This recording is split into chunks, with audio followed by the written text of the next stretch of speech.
Hi നമസ്കാരം. ബുക്സുമായിട്ടുള്ള എൻ്റെ വീഡിയോയിലേക്ക് എല്ലാവർക്കും സ്വാഗതം. അപ്പോൾ ഞാനിന്ന് വന്നിരിക്കുന്നത് 5 ബുക്സ് ആയിട്ടാണ്. 5 ഇംഗ്ലീഷ് ബുക്സാണ്. ഇതെല്ലാം വളരെ ഫേമസ് ആയിട്ടുള്ള ബുക്കാണ്. ഞാൻ നിങ്ങൾക്ക് പരിചയപ്പെടുത്തുമ്പോൾ തന്നെ മനസ്സിലാവും ഇത് ഞാൻ കേട്ടതാണല്ലോ എന്ന് തോന്നിപ്പിക്കുന്ന പുസ്തകങ്ങൾ തന്നെയാണ്. പലതും നിങ്ങളിൽ പലരും വായിച്ചിട്ടും ഉണ്ടാവും. എന്നാൽ വായിക്കാത്തവരുണ്ടെങ്കിൽ ഇതിലേതെങ്കിലും മിസ് ചെയ്തിട്ടുണ്ടെങ്കിൽ തീർച്ചയായിട്ടും നിങ്ങൾ വായിക്കണം എന്ന് കരുതിയിട്ടാണ് ഞാൻ ഈ വീഡിയോ ചെയ്യുന്നത്. അപ്പോൾ ഓരോന്നായിട്ട് നമുക്ക് നോക്കിയാലോ. First one, Tuesdays with Morrie. ഇത് അടിപൊളി ബുക്കാണ്. ഇത് നോൺ ഫിക്ഷൻ ആണ്. ഇതിനകത്ത് പറയുന്നുണ്ട് an old man, a young man and life's greatest lesson. നമുക്ക് ഫീൽ ചെയ്യും. ഇത് വല്ലാത്തൊരു ഹാർട്ട് ടച്ചിങ് ആയിട്ടുള്ളൊരു ബുക്കാണ്. തീർച്ചയായിട്ടും നിങ്ങൾ വായിക്കേണ്ട ഒരു ബുക്കാണ്. രണ്ടാമത്തേത് ഇക്കിഗായ്. ഇത് കേൾക്കാത്തവരായിട്ട് ആരും ഉണ്ടാവില്ല. എനിക്ക് തോന്നുന്നു വായിക്കാത്തവരായിട്ടും വളരെ കുറച്ച് പേരേ ഉണ്ടാവുള്ളൂ.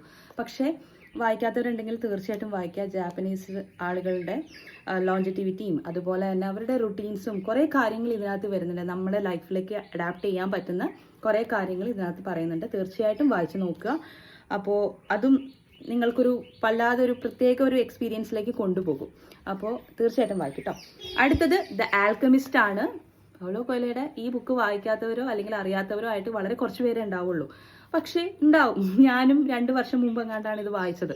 അപ്പോൾ എന്നെ പോലെയുള്ളവർക്ക് ഒരുപാട് പേരുണ്ടാവും. തീർച്ചയായിട്ടും നിങ്ങൾ വായിക്കേണ്ട പുസ്തകമാണ്. ഇതൊക്കെ മലയാളത്തിലും അവൈലബിൾ ആണ്. പക്ഷേ എന്തുകൊണ്ട് ഞാൻ ഇംഗ്ലീഷിൽ വായിക്കാൻ പറയുന്നു എന്ന് വെച്ചാൽ വളരെ സിമ്പിളായിട്ടുള്ള ലാംഗ്വേജ് ആണ്. പിന്നെ അതുപോലെ തന്നെ നിങ്ങൾ ഇപ്പോൾ കുറേ പേര് വായിക്കണം എന്ന് ആഗ്രഹിക്കുന്നുണ്ടാവുമല്ലോ ഇംഗ്ലീഷ് ബുക്സ്. അപ്പോൾ അവർക്ക് നല്ല ഒരു സ്റ്റാർട്ട് ഇത് തരും ഇങ്ങനെയുള്ള പുസ്തകങ്ങൾ. അപ്പോൾ തീർച്ചയായിട്ടും വായിച്ചു നോക്കൂ. അടുത്തത് ഞാൻ വളരെ കുഞ്ഞായിരുന്നപ്പോൾ വായിച്ചൊരു ബുക്കാണ് Anne Frank, the diary of a young girl. ഈ മുഖവും ഈ ബുക്കും എന്നും എനിക്ക് സങ്കടം മാത്രമേ തോന്നിയിട്ടുള്ളൂ. പക്ഷേ എന്നും മനസ്സിലുള്ള, എന്നും മറക്കാത്ത ഒരു പുസ്തകമാണ്. തീർച്ചയായിട്ടും നിങ്ങൾ വായിച്ചു നോക്കുക. നിങ്ങൾക്ക് ആ ഒരു ഫീൽ കിട്ടും, എനിക്ക് ഉറപ്പാണ്. ഇനി അടുത്തത് സിദ്ധാർത്ഥയാണ്. സിദ്ധാർത്ഥ നല്ലൊരു പ്രമേയമാണ്. ഇതെല്ലാം തന്നെ ഞാൻ എടുത്തിരിക്കുന്നത് ഇത് ഫിക്ഷനാട്ടോ. ഇത് ഫിക്ഷനാണ്. ഇതറിയാലോ, അവരുടെ തന്നെ ഇതാണ്. അതുപോലെ ഇത് ഫിക്ഷനാണ്. ഇത് ഫിക്ഷനല്ല, നോൺ ഫിക്ഷനാണ്. ഇതും നോൺ ഫിക്ഷനാണ്. അപ്പം ഇങ്ങനെയാണ് ഞാൻ ഇന്ന് എടുത്തിരിക്കുന്നത്. എല്ലാം വളരെ ഡിഫറെൻ്റ് ആയിട്ടുള്ള പ്രമേയങ്ങളാണ്. പക്ഷെ വളരെ സിമ്പിളാണ്. വളരെ ഫേമസ് ആയിട്ടുള്ള പുസ്തകങ്ങളാണ്. നിങ്ങളിതൊക്കെ വായിച്ചവരുണ്ടെങ്കിൽ അഭിപ്രായം പറയും. വായിച്ചവർ ഇഷ്ടമാതിരി പേരുണ്ടാവുമെന്ന് എനിക്കറിയാം.